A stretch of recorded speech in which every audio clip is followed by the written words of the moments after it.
Matthew 16. We want to have kind of a one-night study on this passage. Matthew chapter 16. It begins with the Sadducees and the Pharisees testing Jesus. And the word that's used that's tested there is also the word tempted. And so who was it that tempted Jesus in the wilderness? The devil, yeah. So here you got the Sadducees and the Pharisees doing some of the devil's work.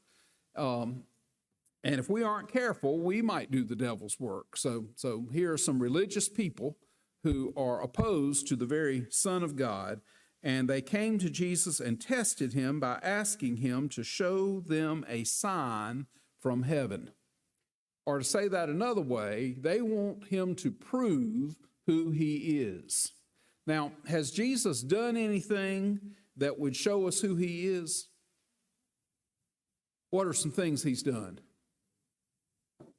Okay, he fed 4,000 and fed 5,000, which is an incredible miracle. Turned water into wine. Healed the sick. Raised the dead. Caused the blind to see. Calmed the storms. All of these things point to God.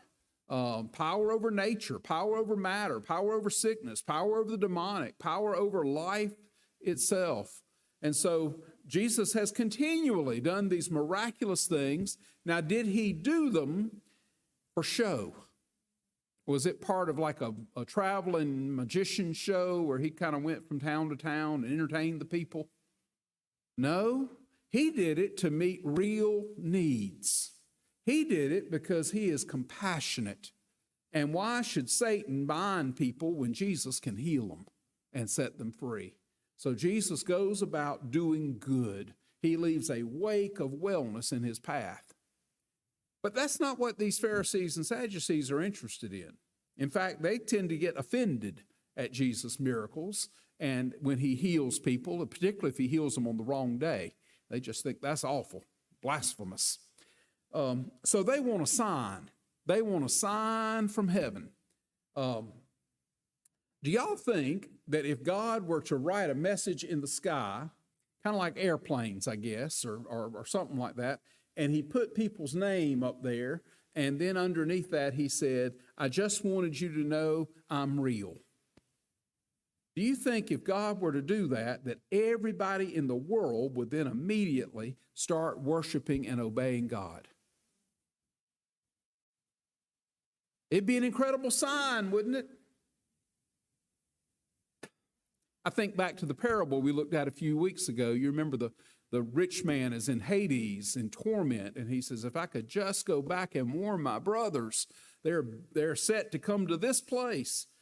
And Abraham says, listen, if they don't pay attention to Moses and the prophets, if they don't pay attention to the scriptures, they're not going to believe even if someone were to rise from the dead. Did Abraham turn out to know what he was talking about? Yeah, because someone did rise from the dead. And yet there are still those who do not believe. So these Pharisees and these Sadducees, they want a sign. Well, he replied, and I guess I need to tell you up front that this next verse, verses 2 and 3, are not in some of the earliest manuscripts. He says, when evening comes, you say it will be fair weather, for the sky is red. In the morning, today it will be stormy, for the sky is red and overcast. You know how to interpret the appearance of the sky, but you cannot interpret the signs of the times. Or to say it another way, y'all aren't paying attention. It should be obvious to you by now who I am and what's going on. And then he says, and this part's in all the manuscripts, verse 4, a wicked and adulterous generation looks for a sign. Now, those are fighting words, right? He's calling them wicked. He's calling them evil. And he's calling them adulterous. What's that mean? Are they out having affairs with people not their husband or wife? They might be, but what's he talking about? Yes, their relationship with God. These are God's covenant people who are supposed to love him with all their heart, soul, mind, and strength and be faithful to him in every action that they take. But Jesus says, y'all are an adulterous people, and all y'all really want is entertainment or proof on your own terms, right? Jesus said, a wicked and adulterous generation looks for a sign, but none will be given except the sign of Jonah. Jesus then left them and went away. That's all he had to say about that. No sign except for the sign of Jonah. Who was Jonah? All right. He was a prophet of God who was sent to a terrible place called Nineveh, one of the capitals of the Assyrian Empire. But Jonah didn't want to go. Y'all remember? He went the opposite direction. He headed toward Spain, boarded a ship, but God caused the storm to come up on the ocean, and the sailors threw him overboard, and then God provided a great fish to come and save Jonah's life. Now, growing up here in that story, I didn't quite realize that was the purpose of the fish, but it was, right? If the fish hadn't come along, Jonah would have drowned. So the fish comes along and rescues Jonah, but he spends a couple of uncomfortable nights in the belly of the great fish and prays a right beautiful prayer. You know, when you're motivated, you can pray well. And on the third day, what happened to Jonah and this fish? The fish vomited Jonah up onto the dry land. Now, what's that got to do with Jesus? Well, everything. Because all of the scriptures and all of those stories we learned when we were little, they're all about Jesus. We may not realize it, but they sure enough are. Jesus will spend 3 days in the tomb. And at the end of that 3-day period, what's going to happen? Just like the whale or the fish vomited Jonah up, the tomb's going to vomit Jesus out.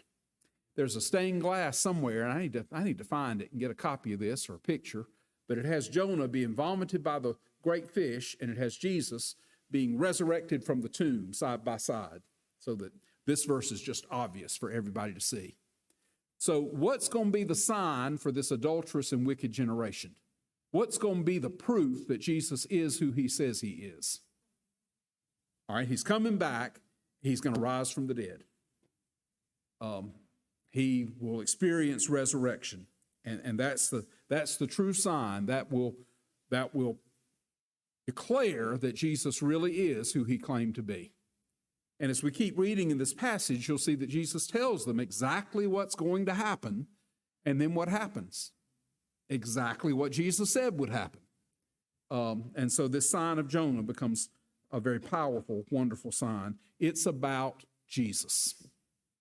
And if I had to summarize this whole chapter in just a couple of words, I would tell you it's about Jesus. And that will come to play in lots of different dimensions as we keep reading.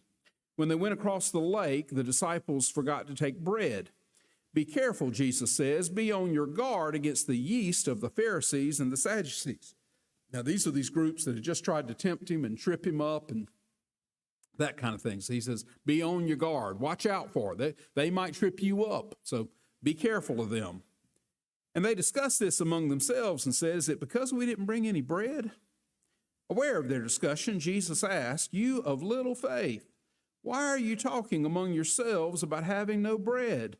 Do you still not understand? Do you remember the 5 loaves and the 5,000 and how many baskets you gathered? Or the 7 loaves and the 4,000 and how many baskets you gathered? How is it that you don't understand that I was not talking to you about bread? But be on your guard against the yeast of the Pharisees and the Sadducees. Then they understood that he was not talking to them to guard against the yeast used in bread, but against the teaching, against the doctrine of the Pharisees and the Sadducees. So the disciples are prone to misunderstand, and they think he's still talking about physical things like bread, but Jesus is saying, hey, these Pharisees and Sadducees, they're dangerous. How we know they're dangerous? Did they turn out to be dangerous to Jesus? Yes, they're the ones who brought about his death along with us.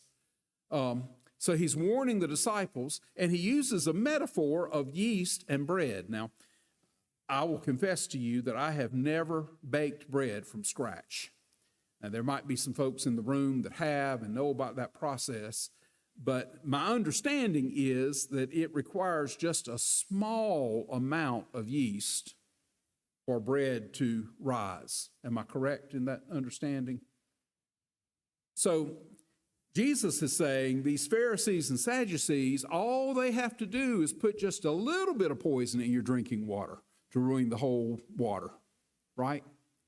Their understanding of who God is, and they're looking for a sign, looking for the spectacular, and not seeing the Son of God when he's right there in front of them, is poison. So watch out for the yeast of the Pharisees and the Sadducees. Don't let them influence you. Are there folks Jesus would warn us against today? Oh, yes, all around us who might be truth mixed with error, but there's enough yeast, there's enough poison to mess us up. And so Jesus warns us about these things. And notice the math here. Anybody got a calculator on their phone? There were 5,000 people, and how many loaves of bread? 5, right? We're familiar with that story, at least I hope we are. We're less familiar with the feeding of the 4,000. In fact, sometimes when you're reading along, you think, oh, didn't I just read that? Why are there 2 accounts there? Why do the gospel writers want to make sure that we know that it happened 5,000 and it happened with 4,000? Because everything needs to be shown by the authority of 2 witnesses. Jesus did it more than once, is another way to say it. If I pulled a rabbit out of my shirt, y'all would be amazed. But then you would immediately want to know if I could do it again, right? And so Jesus is not a one-hit wonder. He has power over matter, and he could feed 5,000 over here and 4,000 over here. And how about these disciples? Are they going to go hungry? Who are they with? Jesus. And that's his point in part of this. He says, why do you keep talking about bread? Y'all saw what I did. Put your trust in me. Don't have so little faith. It's going to be okay. Stop your worrying. Stop your bickering. Stop your complaining. And their bickering and complaining and worrying keeps them from hearing what Jesus is trying to warn them against. Now, that probably couldn't happen to us, right? We wouldn't get so distracted that we couldn't hear Jesus talking because we're arguing or carrying on or complaining or worrying about things. That wouldn't happen in this century. Well, I'm afraid it does. They needed to realize that Jesus was with them. And just as the Pharisees and Sadducees were blind to the fact that Jesus was right there in their midst, he saw the sign they needed. So Jesus' disciples are slow to catch on that having Jesus with them makes all the difference in the world. You reckon that's true for us too? If Jesus is with us, does it make all the difference in the world? When we're going through trouble, when we're facing temptations, when life is treating us poorly, does having Jesus with us make a difference? It makes all the difference, doesn't it? Well, look at verse 13. When Jesus came to the region of Caesarea Philippi, he asked his disciples. All right, let me set the context here. Caesarea Philippi is about as far north as you can go and still be kind of bordering Israel. So it is a northern place, and it is a place of other religions. Philip named it after himself and Caesar, Caesarea Philippi. But before that, it had a name that represented the Greek god Pan. And so there are all these idols and temples to all these other different gods, and Baal worship was really popular and strong there. And so in the context of world religions and people who are not trusting in the true God or trusting in the true Jesus, he asked his disciples, who do people say the Son of Man is? Who do people say the Son of Man is? What are you hearing out in the crowd? What are people talking about? Who do they say the Son of Man is? And I guess before we get too carried away, who is this Son of Man? Well, you know from reading the Gospels that this is Jesus' favorite way of talking about himself. And immediately our mind is drawn to the fact that he's 100% man and 100% God. And that is part of the truth being communicated here. But there's something else. If you go back to Daniel chapter 7, from the clouds, there is one like a son of man that comes in glory and is given the worship of all people of every language and nation. This is the Son of Man that Jesus is identifying himself with. So he's asking the disciples, who do people say the Son of Man is? And they replied, some say John the Baptist. Well, that'd be a trick. He just died. Some say Elijah. Others say Jeremiah or one of the prophets. Now, the Jewish people did not believe in reincarnation, but somehow or another they are putting Jesus on the level of some pretty nice people, right? If you think Jesus is a really good prophet, then that's how you're going to act. If your belief is that he's a good teacher, then that will affect how you relate to Jesus. So Jesus asked the question, who do people say that I am? And the answers vary. But then he drills in a little deeper. What do you say? What about you, he asked. Who do you say that I am? Now, who's he asking this question to? All right, the disciples, Peter in particular. What have they seen? Miracle after miracle after miracle. Have they seen Jesus at his worst? Well, if there's a worst day for Jesus, yeah. They've seen him in the morning. They've seen him at night. They've seen him in the evening. They've seen him in every situation you can see somebody in, right? So they've been walking with Jesus all this time. Who do you say that I am?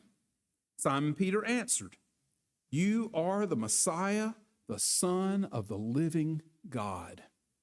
Or your translation might say, you are the Christ, the Son of the living God.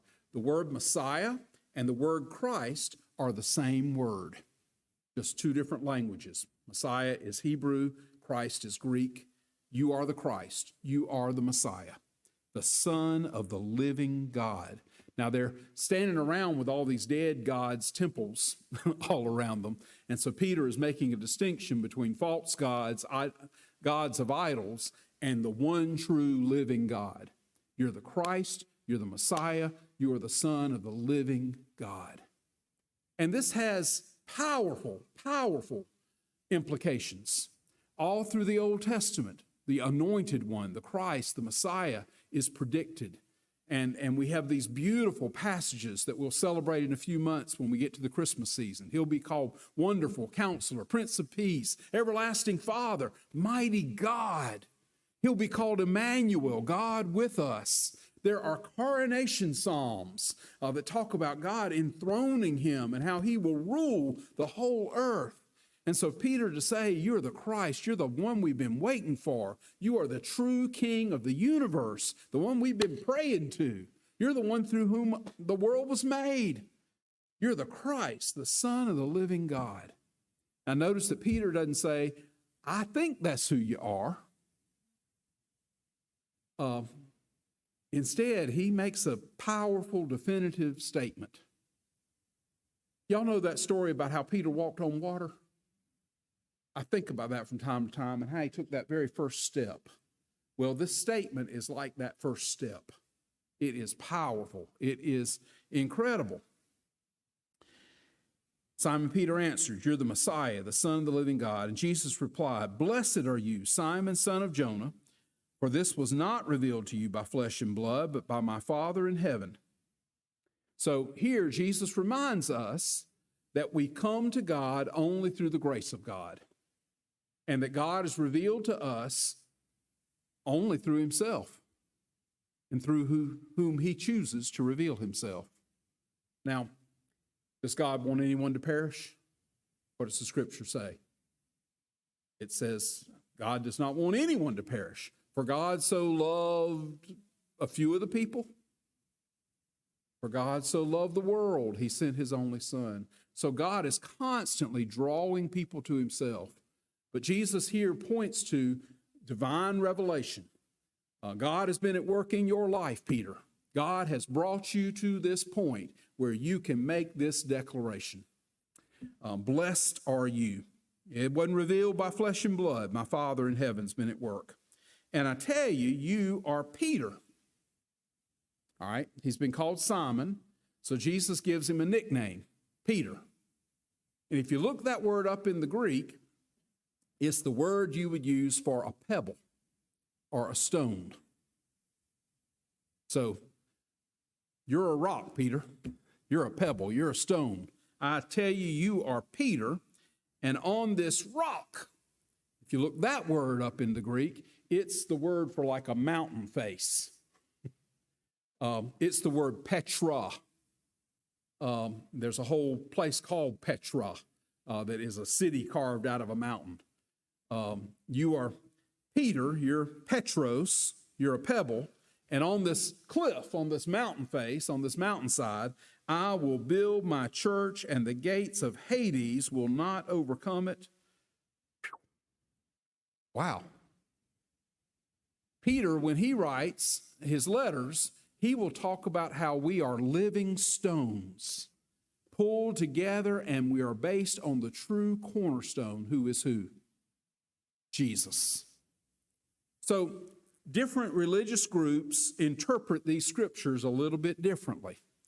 But from our theological perspective, we would say it is Peter's statement of faith.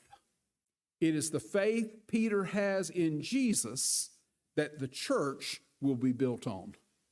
On this rock, on this mountain face of this statement you just made, Peter, I will build my church. So at the very center of the church is the identity of Jesus. Our marching orders, our identity is found in him. If Jesus did not exist, then we wouldn't either. Everything we do is centered around who Jesus is, right? So the church is built on Peter's statement, you are the Christ, the Son of the living God. And on this rock I will build my church. The word church literally means the called out ones, people who have been redeemed, people who have been chosen, people who have responded to God's call, the called out ones. I will build my called out community on this statement. You are the Christ, the Son of the living God. And the gates of Hades will not overcome it. Now, I think I've confessed to you before, when I was a child, I misunderstood this verse. I thought it meant that somehow or another, the church was protected from Satan. And, you know, we can lock the doors to keep out thieves or that kind of thing, but you know, Satan can't take a step into the church. I sure was wrong. No, Satan is alive and well and working in the people that, you know, he's working everywhere, right? I misread this verse. It's not what it says. Think about what it says. The gates of hell cannot withstand the church. So it's not that we're on the defense, we're on the offense. So the church has power to bust down the gates of hell. Now, this phrase literally means, to the first century people, death. The church has power to overcome death. Where do we get that from? From Jesus our Lord, who will overcome sin and death and the grave.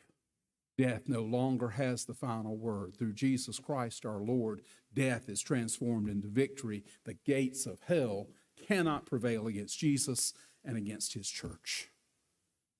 So, powerful, powerful statement. And I will give you the keys to the kingdom of heaven, and whatever you bind on earth will be bound in heaven, and whatever you loose on earth will be loosed in heaven. Whew. Sounds like a lot of responsibility, right? Somebody gives you a key to their, bank vault or key to their house or something. That, there's some responsibility that goes with that. What in the world is he talking about? Well, if you look at other places in Scripture, Jesus, we don't have to really wonder too much because Jesus explains it himself. Let me read you Matthew 23, verse 13. Jesus there says, maybe I wrote that down right. Woe to you, teachers of the law and Pharisees, you hypocrites! You shut the door of the kingdom of heaven in people's faces. You yourselves do not enter, nor will you let those who enter who are trying to. So here, these folks have the keys, but are they using them for good? No, they're not entering the kingdom of heaven, and they're not letting anybody else get through neither. So if you take that verse and go back to this one, it begins to make a little more sense. Let me share another one with you. This is Matthew 10, verse 40. It says, anyone who welcomes you welcomes me, and anyone who welcomes me welcomes the one who sent me. So pull all that together, and the church is the place where people learn about the good news of Jesus Christ. They learn that their sins can be forgiven, that they can be set free. And so Peter, on the day of Pentecost, preaches, and people are cut to the heart, and they respond to the good news, the saving news of Jesus Christ. And you keep reading in the book of Acts, and Samaritans start believing. And you keep reading a little bit more, and Gentiles, Roman centurions, and people like that start believing and putting their trust in Jesus. And the Holy Spirit comes down on them just like he did on the day of Pentecost. Peter witnesses it. And so through the church, the gospel is spread to the ends of the earth. So it's an amazing promise, an amazing verse. But then look at verse 20. Then he ordered his disciples not to tell anyone he was the Messiah. Now, to our ears, that sounds very, very strange. But realize in the first century that the word Messiah, the word Christ, is a loaded political, spiritual word. And so as you read the Gospels, this is not the only time this happens.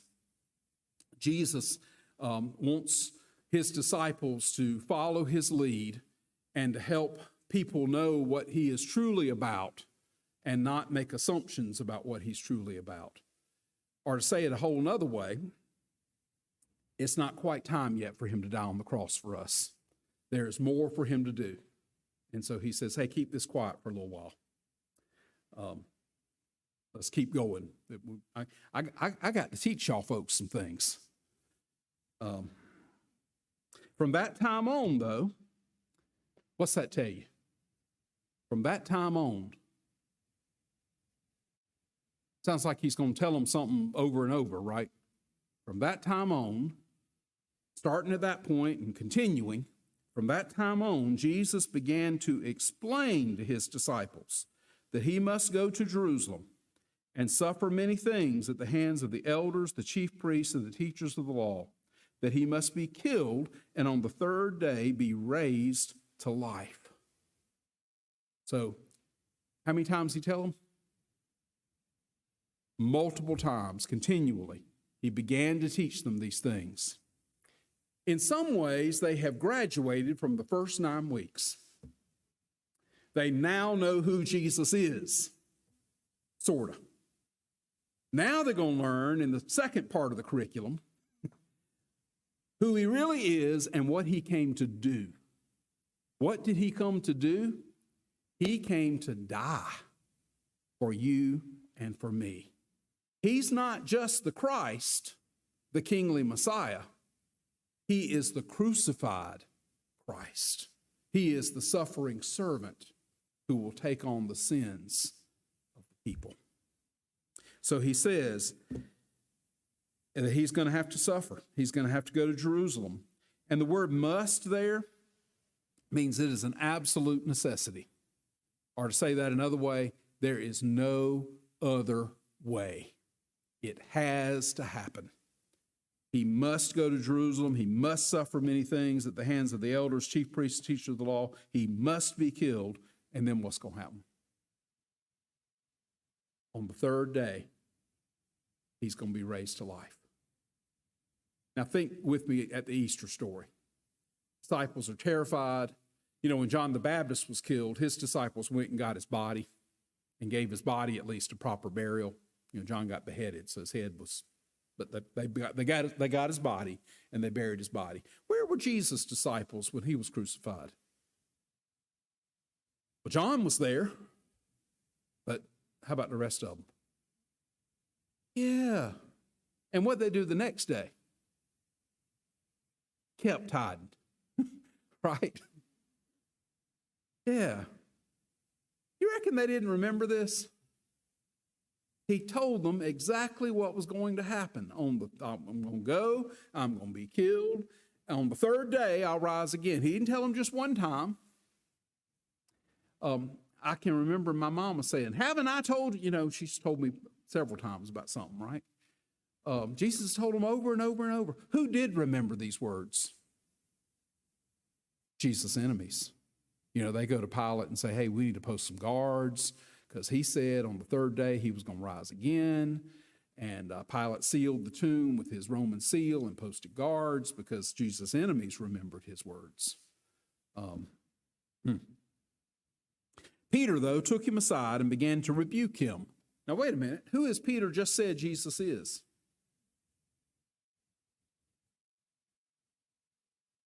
If you've got God with you, what kind of nerve does it take to pull him aside and instruct him?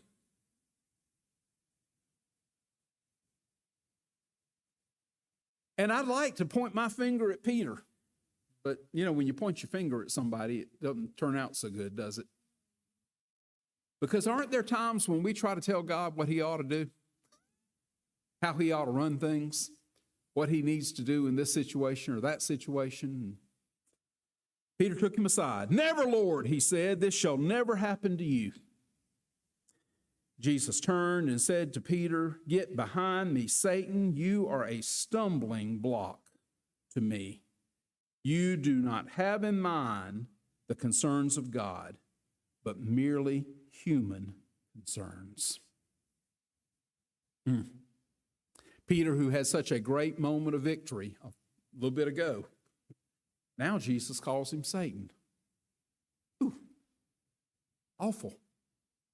You go back to the temptations. Who was it that tempted Jesus again? The devil. What did he tempt him to do?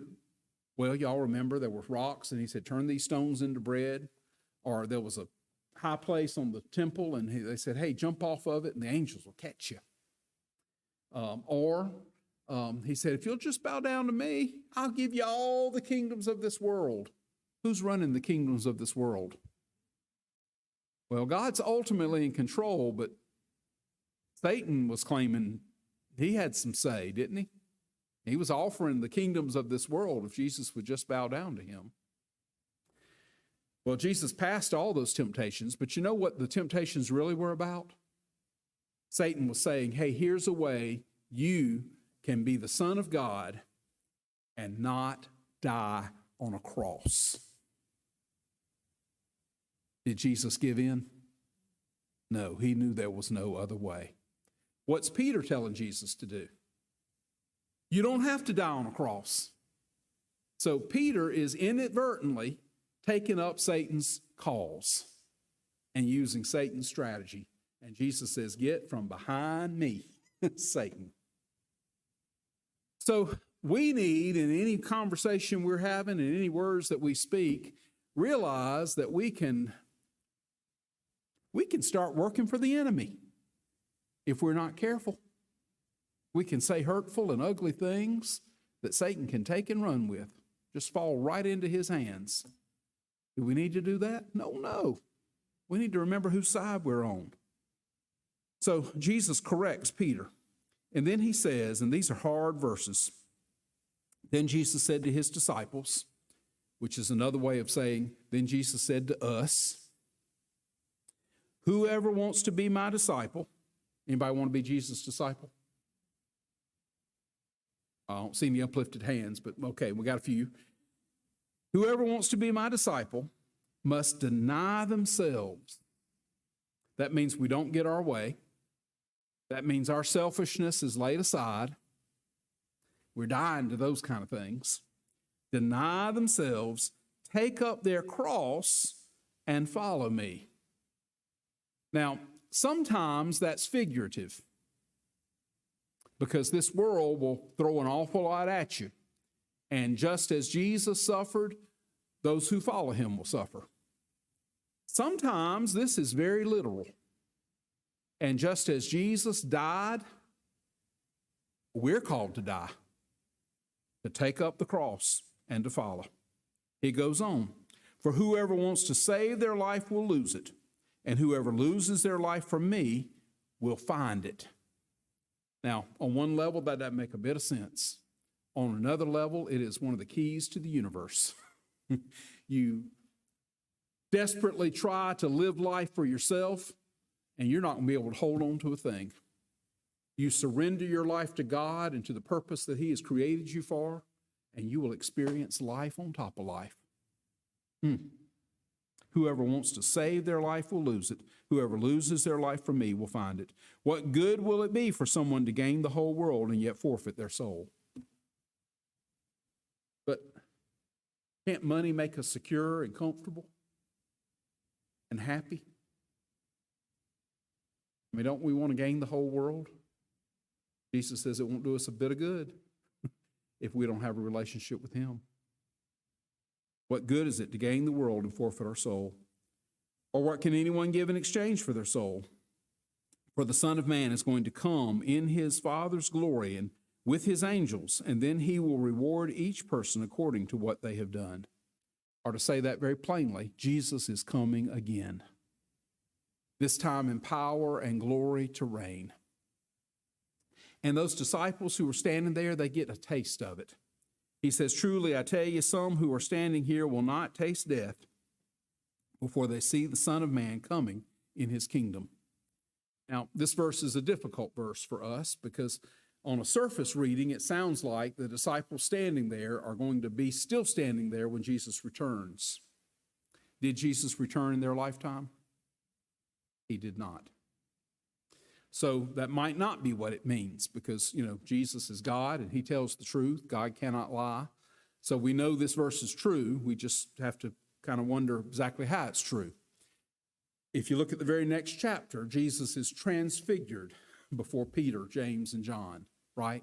They get a glimpse of his true glory. John will go on to write the last book of the Bible. What's it about? The victory that Jesus accomplishes, right? It's a series of things John hears. Well, he does hear some of it, but Jesus tells him, so there's some miracles related to hearing, but what do we call them? Revelation, visions, yes.